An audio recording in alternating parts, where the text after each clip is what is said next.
ಹಾಗೆ ನಾನು ಕೆಲವೊಂದಿಷ್ಟು ಇಂಟರ್ವ್ಯೂಗಳಲ್ಲೆಲ್ಲ ನೋಡ್ತಾ ಇದ್ದೆ, ನಿಮಗೆ ಮದುವೆ ಪ್ರಪೋಸಲ್ಸ್ ಅಂತ ಬಂದಾಗ ಮೋರ್ ದೆನ್ 100 ಬಂದಿತ್ತು.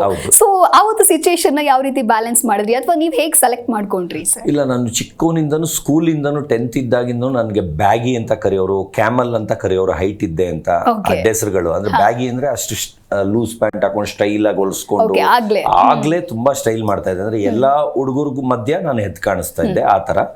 ಅದರಿಂದ ನಾನು ಸಣ್ಣ ಇದ್ದೆ, ತುಂಬಾ ಸಣ್ಣ ಇದ್ದೆ. ಅಂದ್ರೆ ನಾನು ಡ್ರಿಂಕ್ಸ್ ಏನು ಮಾಡ್ತಾ ಇರಲಿಲ್ಲ. ಅಂದ್ರೆ ಡಿಗ್ರಿವರೆಗೂ ಡ್ರಿಂಕ್ಸ್ ಮಾಡೋರ್ಗೆ ಅದ್ರ ಬದಲು ರೇಸಸ್ ಕುಡೀರಿ, ಡ್ರಿಂಕ್ಸ್ ಮಾಡಬೇಡಿ ಅಂತ ನಾನೇ ಬಿಡಿಸಿದ್ದೀನಿ. ಸಿಗರೇಟ್ ಸೇದವ್ರಿಗೂ ಬಿಡಿಸಿದ್ದೀನಿ. ಆದ್ರೆ ಡಿಗ್ರಿ ಮುಗಿಯೋ ಟೈಮಲ್ಲಿ ನಾನೇ ಪಿಂಟ್ ಬಿಯರ್ ಸ್ಟಾರ್ಟ್ ಮಾಡ್ತೀನಿ. ಯಾಕಂದ್ರೆ ಕುಡಿದ್ರೆ ಸ್ವಲ್ಪ ಮಾಂಸ ಬರುತ್ತೆ ಅಂತ ಯಾರೋ ಹೇಳ್ತಾರೆ, ಅಂದರೆ ಕೆನ್ನೆ ಎಲ್ಲ ಊದ್ಕೊಳ್ಳುತ್ತೆ ಅಂತ. ಅದಕ್ಕೆ ಸ್ಟಾರ್ಟ್ ಮಾಡ್ತೀನಿ. ಅದ್ರ ತಕ್ಕನಂಗೆ ನಾನು ಸ್ವಲ್ಪ ಎಲ್ಲ ದಪ್ಪ ಆಗ್ತೀನಿ. ಯಾಕಂದ್ರೆ ಅದಕ್ಕಿಂತ ಮುಂಚೆ ತುಂಬ ಸಣ್ಣ ಇರ್ತೀನಿ. ತುಂಬ ನಂದು ಸ್ಕೂಲ್ ಲೈಫ್ ನೋಡ್ಬಿಟ್ರಂತೂ ಪೇಷಂಟ್ ಥರ ಇರ್ತೀನಿ. ಅಂದರೆ ಗಿಲ್ಲಿ ಏನಿದ್ದಾರೆ ಅವ್ರದ್ರಲ್ಲಿ ಅರ್ಧ ಇರ್ತೀನಿ, ಅಷ್ಟು ಸಣ್ಣ ಇರ್ತೀನಿ.